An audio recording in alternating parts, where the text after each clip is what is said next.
Hello. Last week, well, maybe not last week, the last video I filmed, I said I had bought something on one of the Facebook CD trading groups that I'm in, and it arrived. So we'll open it with Sam Duck Queen Star scissors. I wonder who's Sam Duck, or Sam Duck.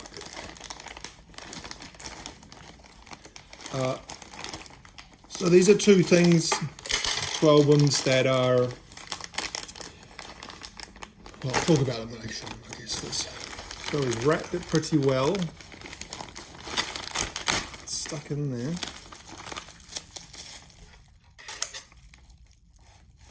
Okay, very well, very well packaged.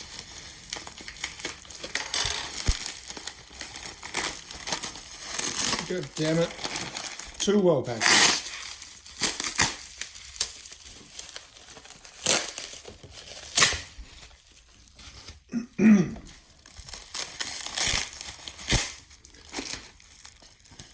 First one here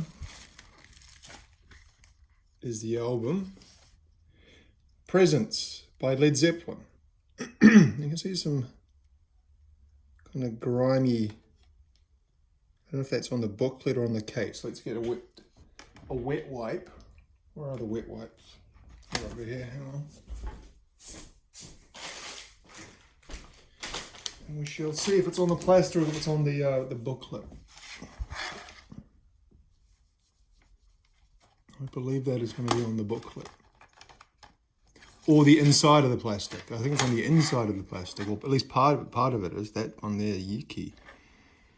Why would someone not clean that off before sending it away for selling? I don't understand that.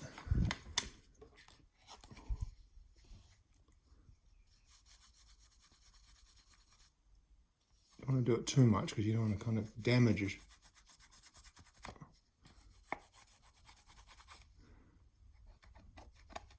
So someone's dropped food or something on it. Anyway, yes, the album Presents by Led Zeppelin. One of their latter year albums. You see it around a lot less. It's a lot rarer to see it around.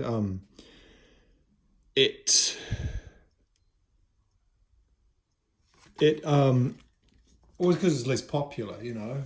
You see one and two, you see them the most. Well, you probably see the remasters, greatest hits the most, but then their actual albums, you see 1 and 2, 4, 1, 2, 4, you'd see the most commonly. Then 3, Houses of the Holy and Physical Graffiti, you'd see those kind of the next level in commonality or rarity. And then this, in Through the Outdoor Encoder, you see the least often.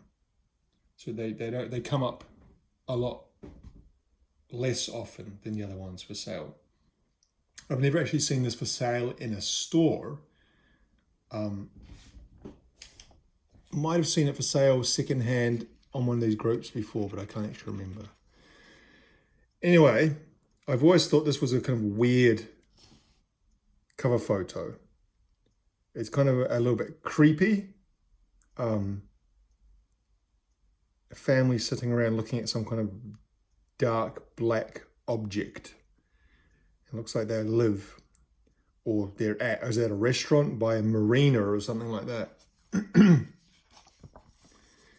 Very limited liner notes. We have the track listing, which we've got Achilles' Last Stand, For Your Life, Royal Orleans, Nobody Fault But Mine, Candy Store Rock, Hot Song for Nowhere, and Tea for One. So looking at that, you can certainly think, well, there's a lot less classics. You know, when you look at Led Zeppelin 1, 2, 4, those ones I named just before,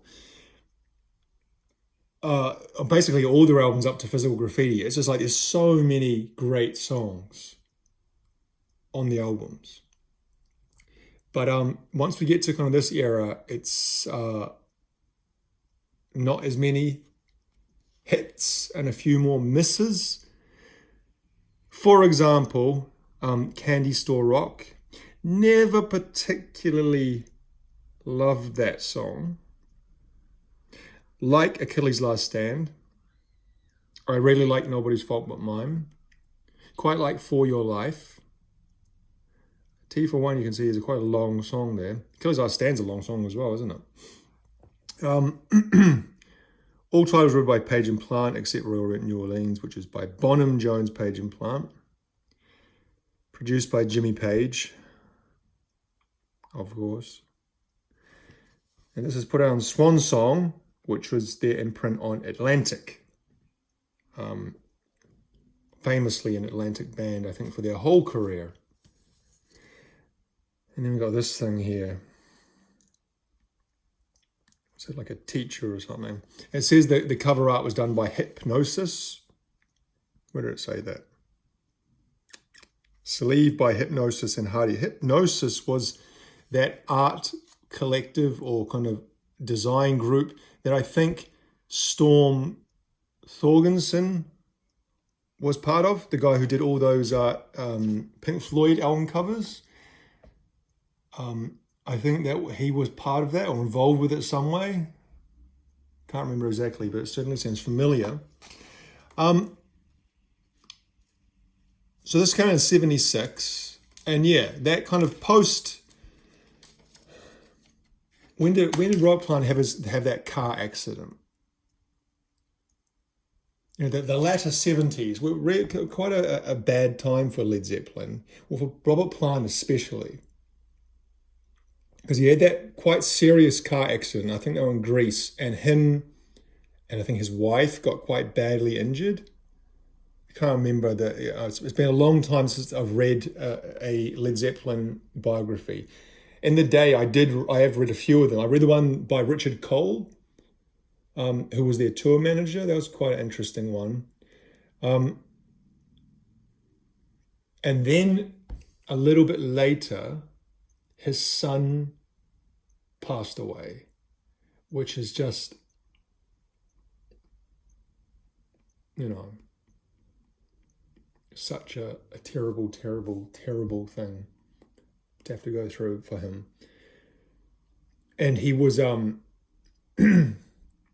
he was close to leaving the band completely. Like, he was so...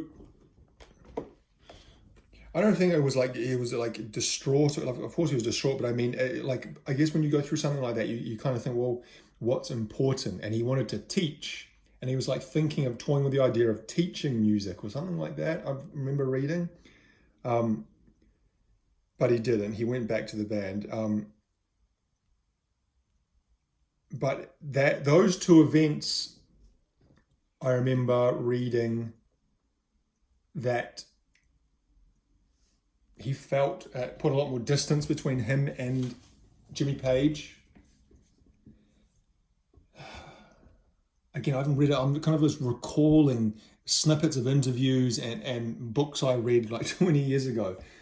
But there was a time when they were quite close. You know, they traveled together and wrote together and things like that. And then obviously John Bonham and Robert Plant had been friends since they were kind of teenagers. They came into the band together. They'd been in bands before Led Zeppelin. And Robert Plant credits John Bonham and his wife with really helping him and his wife when his son, I think his son's name was Carrick, something like that. Carrick Pendragon. I remember that the middle name was Pendragon, but I can't remember how to pronounce the first name. It's kind of like a traditional Welsh language name. Carrick, I think. Carrick. I might be saying that wrong, but something like that. But yeah, he felt because John Bonham and Rock Plant were both from the Midlands, or more kind of towards the north of England. They had a better grasp of friendship and emotion and support, whereas Jimmy Page and John Paul Jones were Southerners from, I'm not exactly sure where they're from, but I assume somewhere in the southeast, and they were more middle class, whereas Plant and Bonham were more working class. He felt that Jimmy Page didn't understand the value of sharing grief and kind of lending support. He was kind of more of the, well, leave that person to their own personal problems and don't intrude. Anyway, what I'm trying to say here is that late 70s period was a difficult time for rock plant. And then, of course, in 1980, John Bonham died. And like I said, Robert Plant and John Bonham were the closest in the band of the friendships. And so kind of like a triple whammy for him. Anyway, what do we got on the back here? Got some more stuff with the black object, whatever the hell it is. So that's kind of in 76, yeah. So his son died in 77. The car crash, I don't know what year the car crash was. That might have been 76. I think, I can't remember, I get mixed up. I don't know if it was this one, either this one or In Through the Outdoor, where he had to sing from a wheelchair because he was still recovering from his injuries from the car crash. He was like really banged up. And so his vocal delivery wasn't as good as it could have been because he was seated in doing so. So anyway, the reason why I got this is because Led Zeppelin is one of the specific bands that I'm aiming to collect their entire discography. So far, all secondhand. Most of the ones I got in secondhand stores for $1 or $2. A couple other ones I bought again off those Facebook trading pages, usually between $3, $4, $5, sometimes a little bit more, $6. This one here I'm pretty sure was $5. Yes, it was $5. Just remembering all the postage. Happy to have it because it's not one you see around a lot. The condition looks, other than whatever the hell that stuff is on the front cover, the condition looks quite good.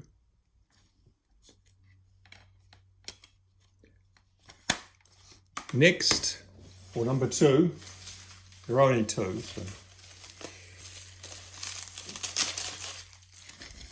Another artist who I'm aiming to buy their entire discography on CD, and which I'm kind of well on the way to doing, is Billy Joel.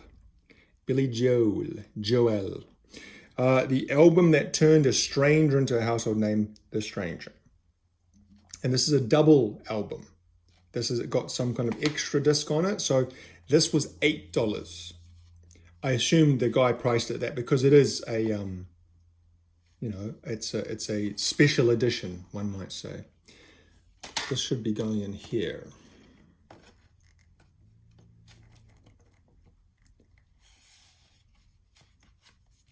So we got the original album here, released in 76. Was it the same year as Presents? Let's see. What year did this come out? 77. So it came out a year after Presents. And then re-released or reissued in 2008 as a legacy recording with a second CD of live performances, which I always say are usually a complete waste of time. Quite an iconic album cover, in my opinion. Billy Joel on the bed looking at that mask, the boxing gloves hanging up. Don't know what the symbolism is there. Kind of a shame with the sticker here covering kind of almost like this lower quarter. I wonder if it would peel off. I'm not going to try and peel off because it'll probably damage it. But I believe it's a classic album. You look at the lineup. We got Moving Out, The Stranger itself, Just the Way You Are, Scenes. Really, speaking of kind of classic albums, and like you look at the lineup, like I was saying about the earlier Led Zeppelin albums, but look at that. It really is a those first 7 songs would be included on any Billy Joel greatest hits collection. Moving Out, The Stranger, Just the Way You Are, Scenes from an Italian Restaurant, Vienna, Only the Good Die Young, She's Always a Woman. It's amazing.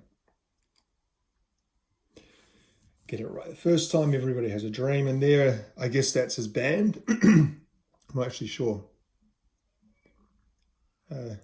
Very New York scene with the Yankees shirt, and it's like again, I guess an Italian restaurant with a checkered tablecloth, a bottle of wine, bottle of red, bottle of white, family photos.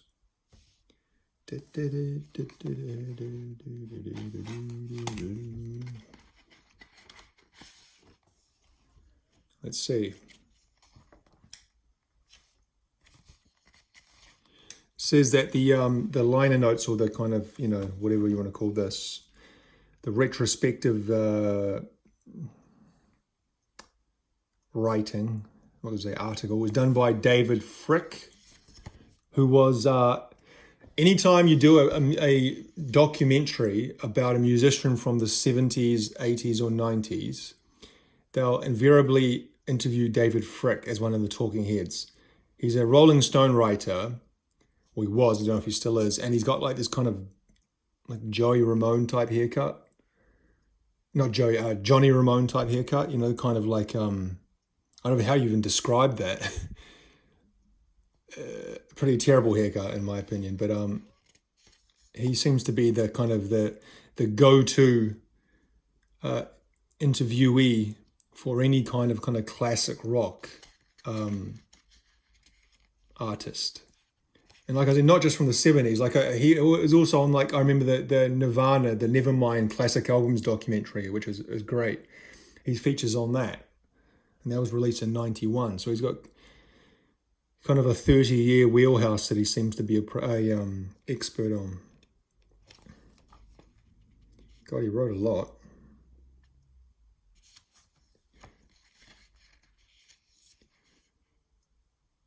There's, I guess, the single covers.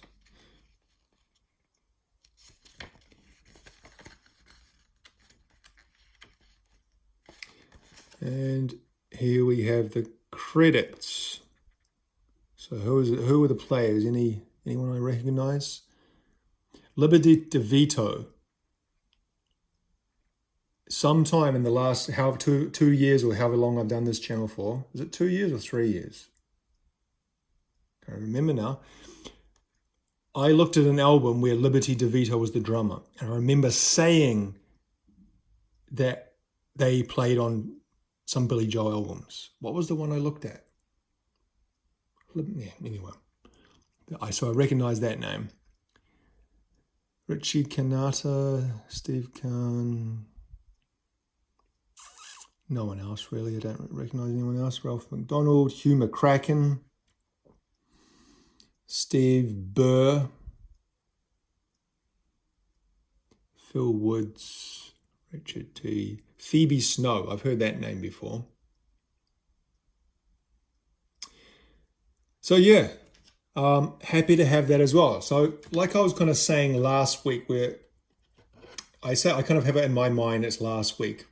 I mean, as my secondhand search, where I went for kind of across all the shops in the city. I said it kind of, for this year, that's kind of, I'm done with looking through secondhand shops. I don't want to just be kind of going out and searching around. I'm now going to be more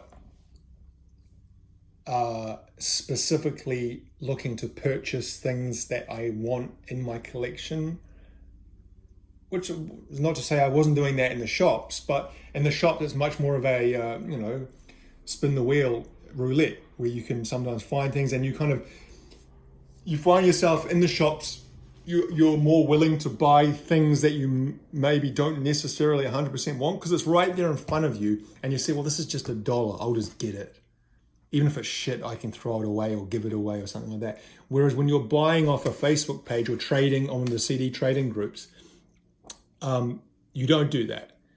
You're buying things only that you actually want and or need, because you also have to pay postage shipping, and so that is an added kind of cost, and so therefore you're not kind of just going to be taking risks on things that you don't necessarily want or need. And so that is the case with these two. So now with Led Zeppelin, what do I need? I think I need Led Zeppelin 1 and Through the Outdoor, which was available to buy last year. And for some stupid reason, I passed it up. No, I didn't pass it up. That's right. They were using a different CD cover, and I didn't recognize it. I didn't even know it was in Through the Outdoor. I think I talked about that in a video. And Coda. Coda, I don't really care about, to be honest. But I still like to get Coda. I've got remasters, and I've got the other remasters, the one with the red and black, so I don't need any more then. So it's just basically those three. Led Zeppelin 1, In Through the Outdoor, and Coda. As for Billy Joel, I don't know. There's much more. Billy Joel's got more albums. He was much more prolific in the 70s. I know I've got River of Dreams. Oh fuck, I don't want to go through them, but I think I've done 2 or 3 videos about my Billy Joel collection. But once I kind of fill in more gaps, I'll do, or maybe when I complete the collection, I'll do another video saying, hey, look, I got them all.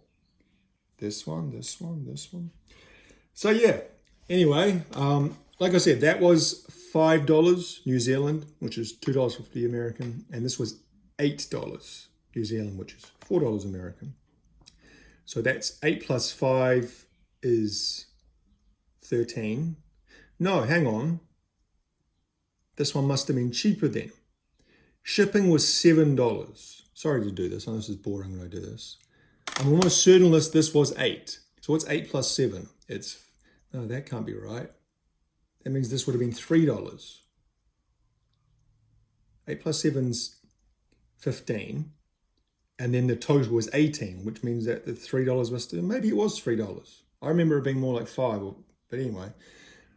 Regardless, the total to buy 2 CDs shipped was $18 New Zealand, which is $9 American. All right, we'll leave it there. Thank you for watching. Bye.